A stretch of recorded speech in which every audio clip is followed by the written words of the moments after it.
તો હવે બાકી રહેતા 3 વિજેતાઓમાં કોનું નામ સામેલ થાય છે અને તેઓ કઈ રીતે ટોપ 3 માં સામેલ થયા, સાથે જ એમની ટોપ 3 માં સામેલ થવાની ટેકનિક વિશે પણ જાણીશું થોડીક વારમાં. આગળ વાત કરીએ તો મિત્ર એવો શોધવો જે ઢાલ સરીખો હોય, દુઃખમાં આગળ ઊભો રહે અને સુખમાં પાછળ હોય.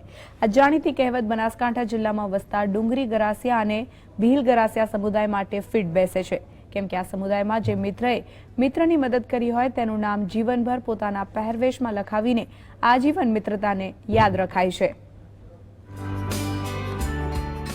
ઉત્તર ગુજરાતના બનાસકાંઠા જિલ્લાના અમીરગઢ દાંતા વિસ્તારમાં ડુંગરી ગરાસિયા અને ભીલ ગરાસિયા વસવાટ કરે છે, જેઓ મદદ કરનાર મિત્રનું નામ પોતાના પહેરવેશમાં લખે છે. આ સમુદાયના લોકો અંબાજીના મેળામાં ગયા હોય કે સીમમાં ઘેટા બકરા ચરાવવા ગયા હોય, ત્યાં યુવતીને કોઈ યુવક ગમી જાય તો યુવતી તેને ભગાડી જવાની પરંપરા છે.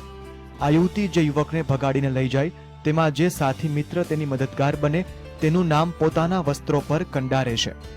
જે વસ્ત્ર પર કંડારે તેને ઝુલકી તરીકે ઓળખવામાં આવે છે. ઝુલકી અહીં વસતા આદિવાસી સ્ત્રીઓનો મુખ્ય પહેરવેશ છે. મદદગાર મિત્રનું નામ આજીવન પોતાની ઝુલકી પર લખાવીને મિત્રતાને કાયમ યાદ રાખે છે.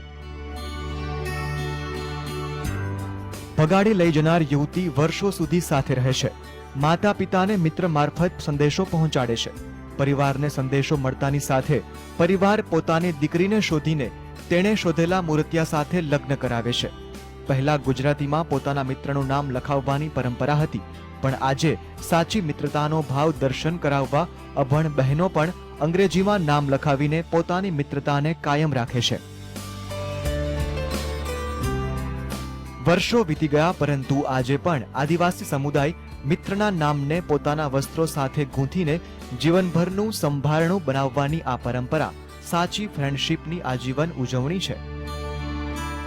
ગૌતમ શ્રીમાળી, GSTV, બનાસકાંઠા.